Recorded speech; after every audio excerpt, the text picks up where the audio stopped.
लखी लखी नैन चैन नहीं आवे, लखी लखी नैन चैन नहीं आवे, चाहत ही ये समानी, चाहत ही ये समानी।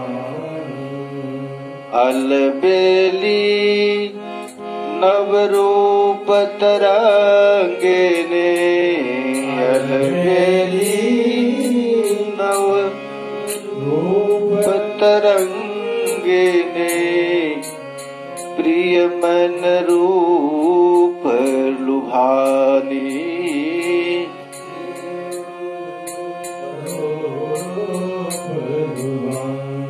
प्यारे श्याम सुंदर नित्य निरंतर प्रिया जी के रूप रस का पान करते रहते, आठों जाम पीवत ही बीते, अतौ त्रिपति नहीं माने।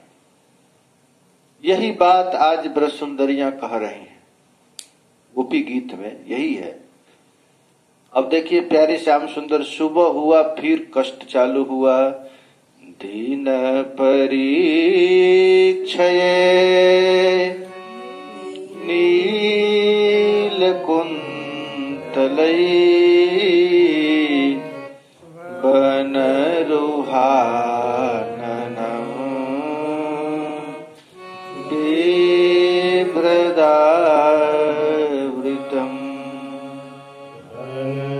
यस्वलम दर्शयन्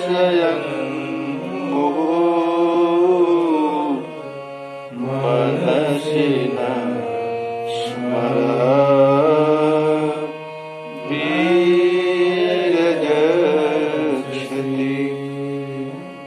यहाँ गोपीजन ठाकुर जी को वीर कहती है।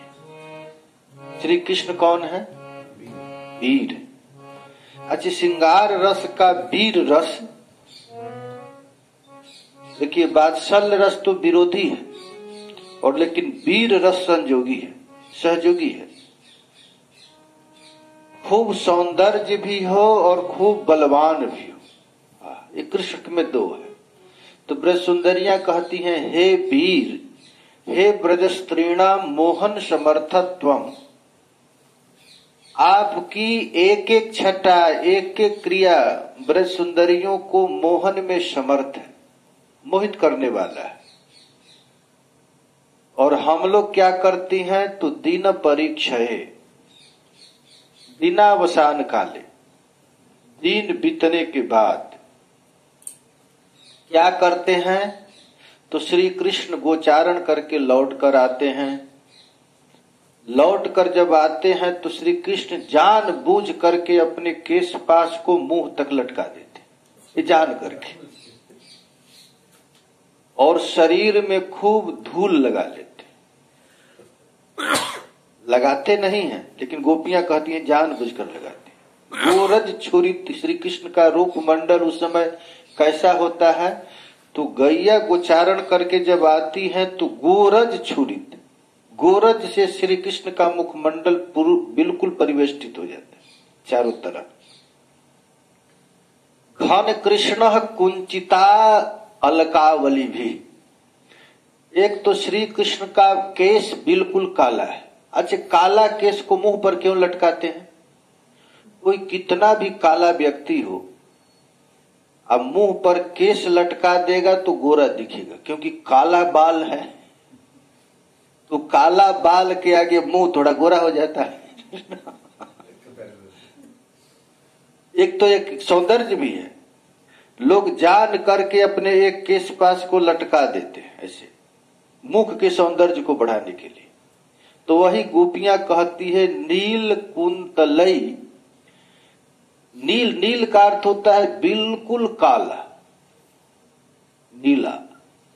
श्री कृष्ण का जो नील कुंतल है, यह कुंतल कैसे हो जाता है? तो घन रजस्वलम आवृतम, गोधूल से, गाय के धूली से बिल्कुल उनका मुखमंडल आवृत हो जाता है। और उस समय श्री कृष्ण का रूप कितना सुंदर हो जाता है, तो बिल्कुल लालिमा युक्त हो जाता है। अलिमाला कुंडल पराग छुरित पद्म, ऐसे ही लग रहा है कृष्ण के ऊपर जो धूल कण पड़ गया है गोरज छुरित, वो ऐसा लग रहा है कि बिल्कुल श्री कृष्ण जान बूझ करके मल्ल जोधा जैसा, जैसे अखाड़ा में कोई बलवान लड़ता है तो देह में धूल लगा लेता है पूरा जगह, तो उनके रूप को देख करके ब्रज सुंदरियां मोहित हो जाती है। बिभ्रतावृतम घन रजस्वलम, लेकिन कृष्ण इस रूप को तुम बार बार हम लोगों को दिखाते हो। मुह का अर्थ होता है बार बार। जब गोचारण करके आते हैं तो भगवान ऐसे गैया दुह रहे हैं, बार बार इधर उधर देख रहे हैं, बछड़ों को पकड़ रहे हैं, फिर भी इधर उधर देख रहे हैं। ये ब्रज सुंदरियां देखना नहीं चाहती, फिर भी जबरदस्ती अपने उस मुखाकृति को दर्शन कराती। तो मनसी न स्मरः वीर जक्षति, हमें बार बार दिखाते हो, तब हमारा हृदय कंदर्प सर से जर्जरित हो जाता है। ये ब्रजबालाएं कह रही हैं कि तुम दिखाते नहीं हो, हम लोगों को जर्जर बना देते। जर्जर माने मार डालते हो। ये गोपियां श्रीमद् भागवत में पहले ही लिख दिया गया है कि तम गो रजक छुरित कुंतलबद्ध बरह। जब श्री कृष्ण गोचारण करके आते हैं तो खूब सुंदर श्री कृष्ण का जो रूप है, ये रूप कैसा हो जाता है, तो तम गो रजक छुरित कुंतलबद्ध बरह। एक तो श्री भैया यशोदा जब श्रृंगार करके भेजती हैं गोचारण करने के लिए, तो गोचारण करके जब ठाकुर जी आते हैं तो आते समय गोप बालक अलग से श्री कृष्ण का श्रृंगार करते। एक ये श्रृंगार फीका पड़ जाता है। सुबह का जो श्रृंगार राधा कुंड में स्नान करते हैं ना, तो राधा कुंड में स्नान करने के बाद दोबारा ठाकुर जी का श्रृंगार होता है। एक गोपियां करती हैं श्रृंगार, और गोपियों के श्रृंगार करने के बाद चले जाती हैं गोपियां, तो ठाकुर जी के दोबारा एक श्रृंगार किया जाता है। वो कौन करता है? गोप बालक करते हैं।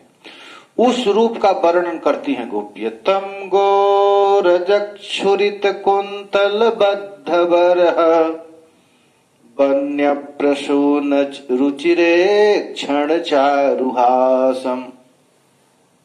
गोरज ठाकुर जी का कैसा श्रृंगार हो गया है? गाय के चरण रज से। और श्री कृष्ण का केश पास कैसा है? तो बिल्कुल काला बद्ध बरह, और उनके सिर पर मयूर मुकुट है,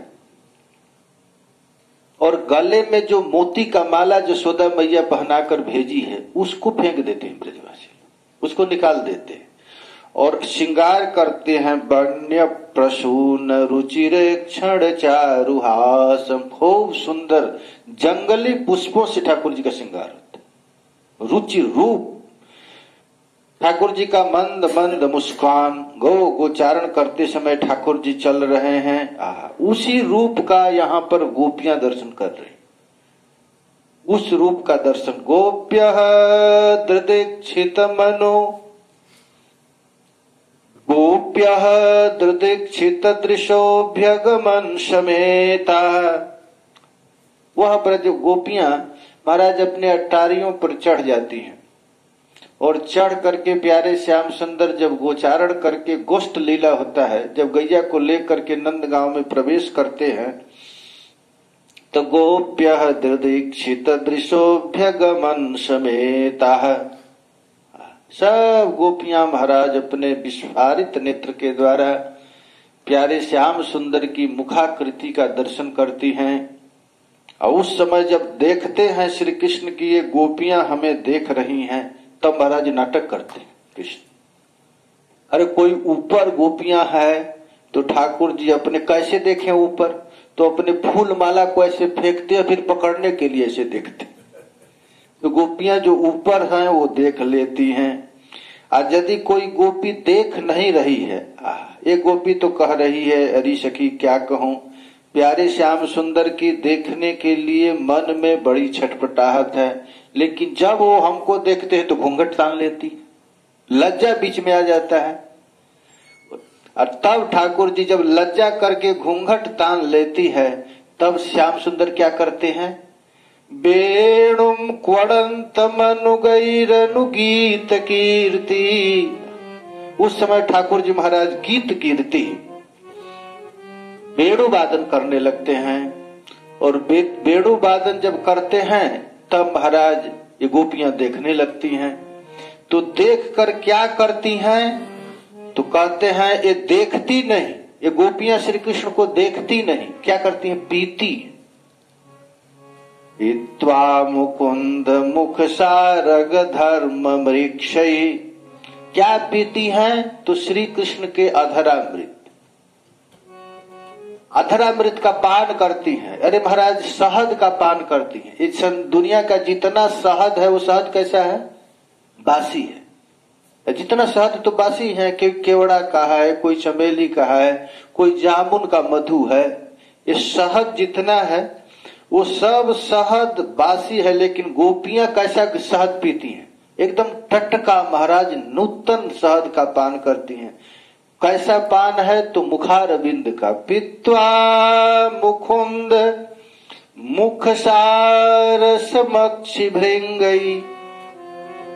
ये श्री कृष्ण का रूप है। वो मतवाली होकर पान कर रही हैं। तो अधरामृत को पान करने से क्या होता है? देखिए, देख रही हैं श्री कृष्ण को, अपने नेत्र से देख रही हैं। ये देखती नहीं, पी रही हैं। अब पीने से उनका क्या होता है? तो तापम जहु विरहजम व्रज जोषितोग्नि। इन गोपियों का महाराज ताप, दिन भर का जो कृष्ण के दर्शन के विरह में जो ताप है वो शांत हो जाता है। तत्सत्कृतिम समधिगम्य विवेश गोष्ठम। देखिए, आप गोचारण के समय कृष्ण का फोटो देखिए, मूर्ति विग्रह देखिए, तो ऐसे गैया जा रही हैं ऐसे, और कृष्ण इधर देख रहे हैं, इधर देख रहे हैं, दाएं देख रहे हैं, बाएं देख रहे हैं, ऊपर देख रहे हैं, बगल में देख रहे हैं। अर्थात जितने भी साधन संपन्न ब्रज सुंदरियां हैं श्री कृष्ण के देखने के लिए ललायित हैं, तो सबके विरह को, ताप को ठाकुर जी दूर कर रहे हैं। शब्रीडहास विनयम जद पाक्ष मोक्षम। जब महाराज श्री कृष्ण का वे लोग दर्शन करती हैं, तो दर्शन करते समय जब क्या आ जाता है? शर्म आ जाता है, लज्जा आ जाती है। तो जब लज्जा आती है तो गोपी अपने लज्जा को गाली देती है। ये श्री कृष्ण के रूप मंडल को देख करके तो यहां पर यही वर्णन कर रही हैं गोपियां कि हे श्री कृष्ण, देखो तो सही, तुम गोचारण करने के लिए जाते हो, चलसि जद ब्रजाचार्यन पशुन। उस समय भी हम लोगों को कष्ट होता है, अब मिलते हो तब भी कष्ट होता है। यही है क्षण कल्पता, कल्प क्षणता। एक सेकेंड भी दर्शन यदि श्री कृष्ण का होता है तो महाराज कई युग बीत जाता है एक सेकेंड में, और बहुत एक सेकेंड में कई युग बीत गए। एक सेकेंड का विरह भी कई युग बीत गए। एक सेकेंड का विरह, जुगाइतम निमेषेण चक्षुषा प्राविशाइतम। ये ब्रज सुंदरियां इस प्रकार श्री कृष्ण की रूप माधुरी का वर्णन इस श्लोक में करती हैं। वीर जक्षति, स्मर, स्मर का अर्थ होता है महाराज काम। देखिए, गोपियों के काम को ही प्रेम कहा गया। इन परीक्षे नील कुंतलये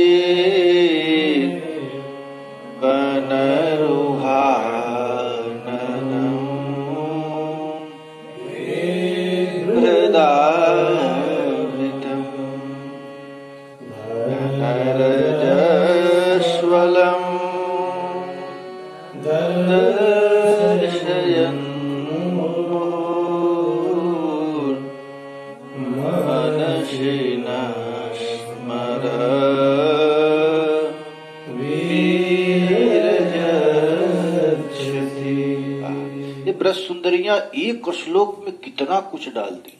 यही महाराज महापुरुषों का भोजन हो गया। पूरा एक ही श्लोक में सुबह से शाम तक का लीला वर्णन कर दी। तीन परीक्षे, ये दिन भर इंतजार करती है। गोचारण करने के लिए ठाकुर जी तो चले जाते हैं, लेकिन गोपियां क्या करती हैं? दिन भर इंतजार करती हैं। किसका इंतजार करती हैं? तो नील कुंतल, जिनका नीला नीला केश पास बन रुहाननम।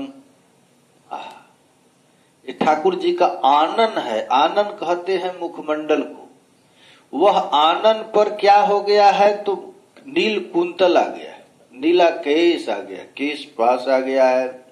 वह श्री कृष्ण का मुखमंडल कैसा है? तो कहते हैं बिभ्रदावृतम। महाराज उन पर घन रजस्वलम। अच्छा, घन का अर्थ होता है धान भी। श्री कृष्ण के पास महाराज बड़ा संपत्ति है। वो कैसा संपत्ति है कृष्ण के पास? जिसके पास गैया अधिक है। अर्थात श्री कृष्ण का यदि कोई ध्यान करता है तो महाराज ये श्री कृष्ण श्रृंगार रस का वीर रस उत्तेजक है। श्री कृष्ण की ओर गोधूली दूषित रूप मंडल को देख करके गोपियों को और प्रेम जागृत हो जाता है। महाराज ये सौंदर्य श्रृंगार भी वेद से ही निकला है।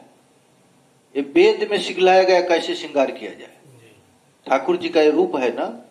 ये संत लोग ठाकुर जी को श्रृंगार करते हैं। ये खूब सुंदर सुंदर कहाँ से निकला है? ये सौंदर्य का भी शास्त्र है, नृत्य का भी शास्त्र है, गान का शास्त्र है। अरे महाराज ये ज्योतिष इत्यादि है वो भी शास्त्र पर, गणित जो है वो भी शास्त्र पर निर्धारित है। गणित है ना, आज ये माइक बज रहा है, चाहे फ्लाइट चल रहा है, ट्रेन चल रहा है, किस पर चल रहा है? गणित पर चल रहा है। प्लस जो पढ़ाया जाता है ना, मैथ, बायोलॉजी, केमिस्ट्री, फिजिक्स, से जो पढ़ाई क्या है? गणित है। ये जोड़ घटाव से ही चल रहा है। यदि जोड़ घटाव सही न चले तो ट्रेन नहीं चले, फ्लाइट न चले, ये माइक न बाजे। ये जितना कुछ ये दुनिया चल रहा है नियम पर चल रहा है। ये नियम है, शास्त्र है, नियम है। तो ये नियम का मालिक कौन है? इस संसार को कौन चलाया है?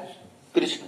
कृष्ण। अब सूरज चल रहा है महाराज, सूरज पर ही पूरा दुनिया चला हुआ है। तो सूरज भी घटी पल से चलता है। एक एक सेकेंड तारा चल रहा है, चंद्रमा चल रहे हैं, ये सारा दुनिया, पृथ्वी सब चल रहा है। नियम व्यतिरेक हुआ तो चलेगा नहीं, सब बंद हो जाएगा। तो ये ब्रज सुंदरियां कहती हैं कि उस पूरे संसार को चलाने वाले तुम हो। ठाकुर जी ही है ना। और ठाकुर जी का अवतार हुआ है अपने सौंदर्य के द्वारा सबके चित्त को आकृष्ट करना। तो देखो कृष्ण, तुम सुंदर हो या खराब, असुंदर सुंदर से करोगा। ये आचार्य गण कहते हैं तुम सुंदर हो या असुंदर। अच्छा, श्री कृष्ण खूब सुंदर गहना इत्यादि पहन लेते हैं तो अच्छे लगते हैं, और नंगे रहे तो छिपाने के लिए श्रृंगार होता है। देखिए श्री कृष्ण का जो नाक में जो नकवेशर पहनते हैं तो ये नाक का सौंदर्य थोड़ा कट जाए। ये वस्त्र से ठाकुर जी इसलिए पहनते हैं कि हमारा दिव्य सौंदर्य को छिपा ले। अनावरण रूप यदि कोई देख ले तो पागल हो जाए। यही यहाँ पर सुंदरियां कह रही हैं कि असुंदर सुंदर से खरोवा। यदि आप सुंदर हैं या असुंदर, गुणे विहीनो गुणिनाम बरोवा।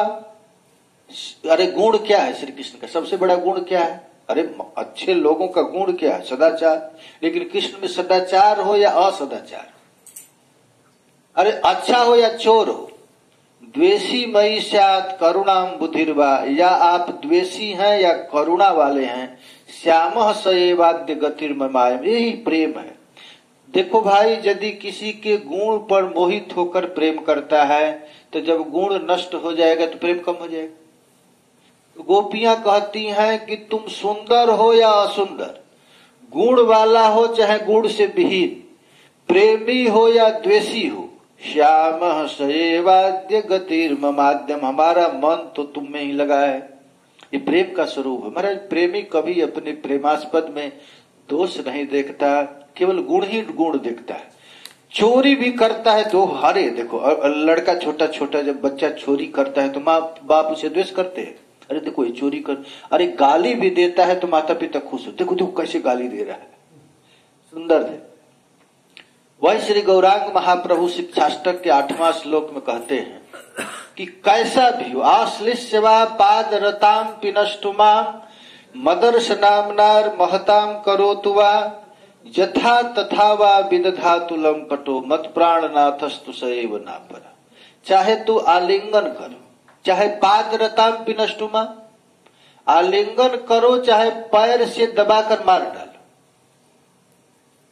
दर्शन दो या अदर्शन दे दो, या हमारे सामने ही किसी अन्य नायिकाओं के साथ आलिंगन करो, तुम हमको जरजराने के लिए, हमको कष्ट देने के लिए यथा तथावा विदधा तुलम पटु, तुम कैसा भी हो, मत प्राणनाथस्तु सएव नापरः, हमारे प्राणनाथ तो तुम ही हो। आमी कृष्ण पददासी सेहो कृष्ण सुख राशि आलंगिया करो आत्मसात। मैं कृष्ण की दासी हूं। आमी कृष्ण कौन कह रहा है? राधा रानी कह रहे। आमी कृष्ण पददासी, और कृष्ण कौन है? सुख के राशि। आलंगिया करो आत्मसात, आलिंगन करके आत्मसात कर ले। प्रिया जी कह रहे हैं कीवा ना दे दर्शन अजारे मोर तनुमत, हमको दर्शन न देख करके हमारे शरीर और मन को जर्जरित करे, तबु तेहो मोर प्राणनाथ। मन कितना भी कष्ट दे फिर भी वही मेरा प्राणनाथ है। सखी है सुन मोर मनेर निश्चय, हरी सखी सुनो मेरे मन का निश्चय। गोपीजन कह रहे हैं कीवा अनुराग करे कीवा दुख दिया मारे, मोर प्राणेश कृष्ण अन्य न। चाहे कृष्ण हमको दर्शन दे, हमसे अनुराग करे, प्रेम करे या दुख दे, फिर भी हमारा प्राणनाथ वही है।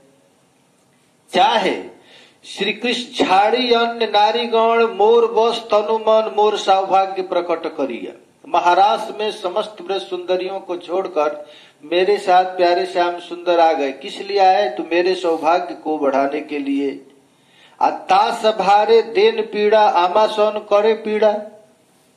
अन्य गोपियों को तो ठाकुर जी कष्ट दे रहे हैं और मेरे साथ क्रीड़ा कर रहे हैं। से नारी गौण दिखाइया, नारी कन को दिखाकर कीवा से हो लंपट षष्ठ धृष्ट शकपट।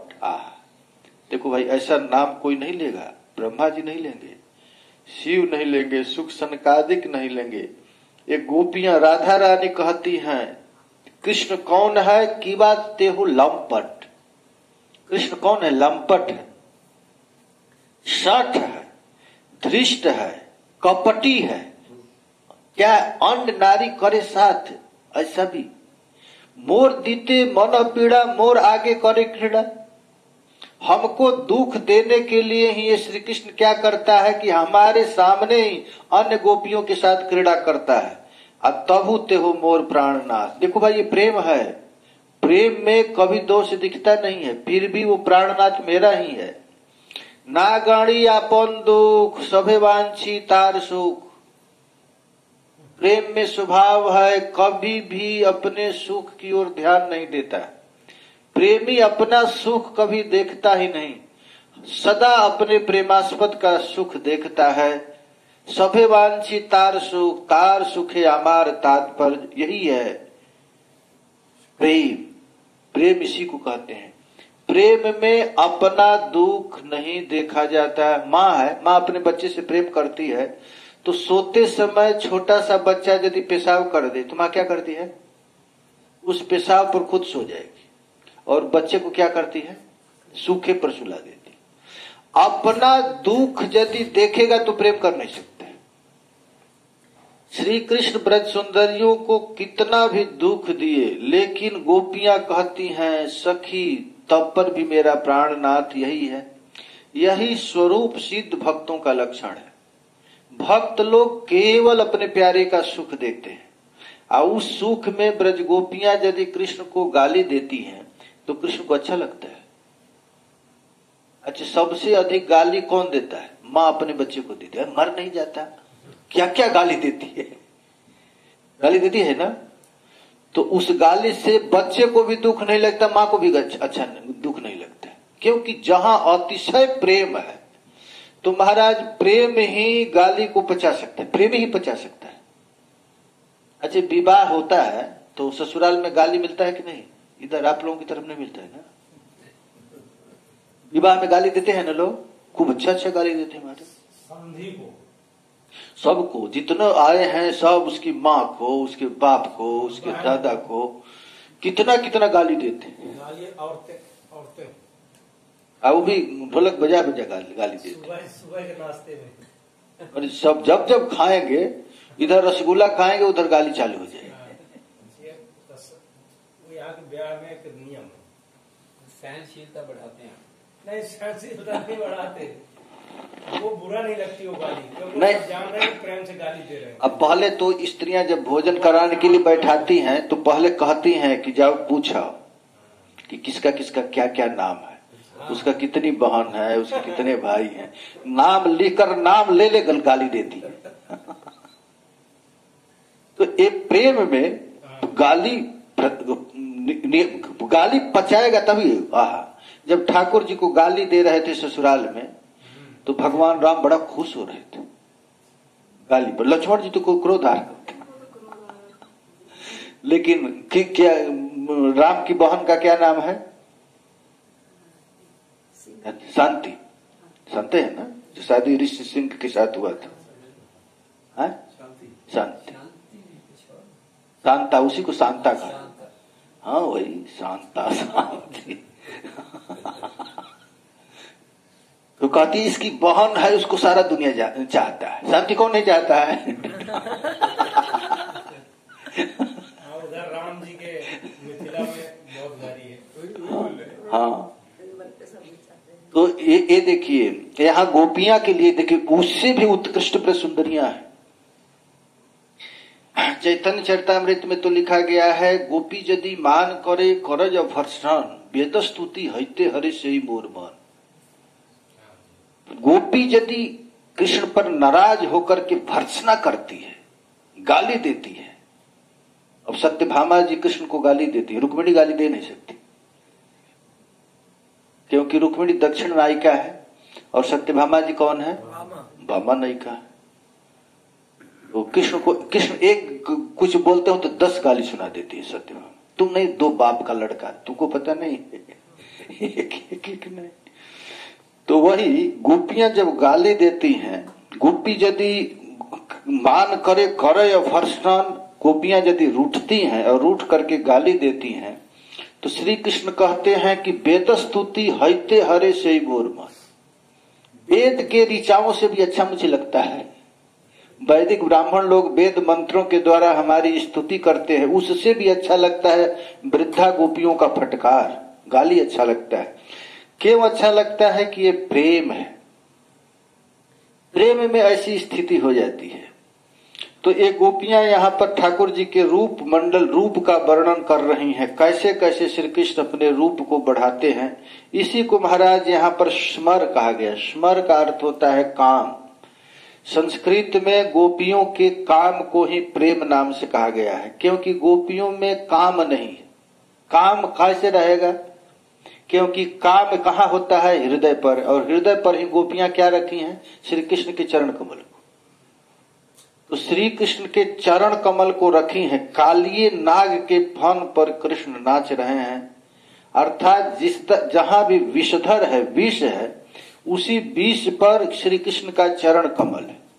इसलिए ब्रज सुंदरियों का जो प्रेम है, इसी प्रेम को ही काम नाम स्मर रूप में कहा गया है। काम प्रेम दोहाकार विभिन्न लक्षण। देखो, काम गोपियों में नहीं है, प्रेम है, क्योंकि काम में लेने की इच्छा होती है और प्रेम में देने की इच्छा होती है। प्रेमी महाराज अपने प्रेमी से कुछ लेना नहीं चाहता है, हमेशा देना चाहता है। सदा चाहती रहती हूं मैं, क्या दूं तुमको जीवन धन। भाई जी कहते हैं कि हे प्रियतम, हमेशा हम तुझको देना चाहते हैं, लेकिन दूं क्या? हमारे पास कुछ भी नहीं है। तुम्हारे अतिरिक्त कुछ है ही नहीं, हमारा धन तो तू ही है। सदा चाहती रहती हूँ मैं, क्या दूं तुमको जीवन धन, जो धन देना तुम्हें चाहती, तुम ही हो वह मेरा धन। अर्थात प्रेमी के पास अपने प्रेमास्पद के अतिरिक्त कुछ भी नहीं है, यही तो निष्किंचन है। साधुओं को निष्किंचन क्यों कहा जाता है? कि उसको इसके पास कुछ है ही नहीं, उसके पास यदि कुछ है तो कृष्ण है। हमारा जो प्रेमी होता है ना, अपने प्रेमी को भी दे देता है। सत्यभामा ने क्या की कि एक बार कृष्ण को दान ही दे दी। क्यों दान दे दी? कृष्ण और भी ले। जो वस्तु दिया जाता है, नारद जी आए और नारद जी आकर के कहे जो तुम दोगी उस लाख गुना मिलेगा। तो सत्यभामा जी क्या की कि कन्हैया को ही दे दी और कृष्ण नारद जी कृष्ण को पकड़ लिया और पकड़ करके चल दिए। अब हाहाकार मच गया द्वारिका। अब सब महाराज वहां पर महिषियां छटपटाने लगी, रोने लगी। कृष्ण दान में चले गए, दान में चले गए, हाहाकार मच गया। नारद जी के चरण पर गिर गई और गिर करके कहने लगी कि नहीं, कृष्ण केवल तुम्हारा ही संपत्ति थोड़े है, सबका है। तब नारद जी कहे ठीक है, इसके बदले में मुझे कुछ दे दो, कुछ भी दे दो बदले में। तो क्या दे दे? तो इनको जोक करके कुछ दे दो, इनके बराबर दे दो। महाराज अब उन लोगों के पास संपत्ति की तो कमी थी नहीं। ये सत्यभामा जी किसकी लड़की थी? सत्राजित की। सत्राजित द्वारका का सबसे धनाढ्य व्यक्ति था, पैसा वाला सबसे अधिक था सत्राजित। 8 मन सोना रोज उसके घर में निकलता था, मणि समयन तक मणि उसके पास, सत्राजित के पास, और सारा सोना रख दी। लेकिन कृष्ण की तुलना महाराज मणि से की जा सकती है? हाहाकार मच गया, सारा संपत्ति तराजू पर आ गया, लेकिन कृष्ण महाराज भारी के भारी रहे। उसी समय एक दासी दौड़ करके गई रुक्मिणी महारानी के पास, कही कि आप यहाँ बैठी हो और कृष्ण वहां भागे जा रहे हैं, क्या हो गया? तुल नहीं रहे हैं, उनको नारद जी ले जाकर चले जाए क्या? तो उस समय रुक्मिणी महारानी एकादशी व्रत था, एकादशी की थी और तुलसी की परिक्रमा कर रही थी। जब दासी जाकर के कही रुक्मिणी से, तो रुक्मिणी बड़ी विचलित हो गई और परिक्रमा कर रही थी। और परिक्रमा कर रही थी, कहे कि कृष्ण के बराबर दुनिया में कुछ है ही नहीं, सारी संपत्ति को रख दिया गया, कुछ है ही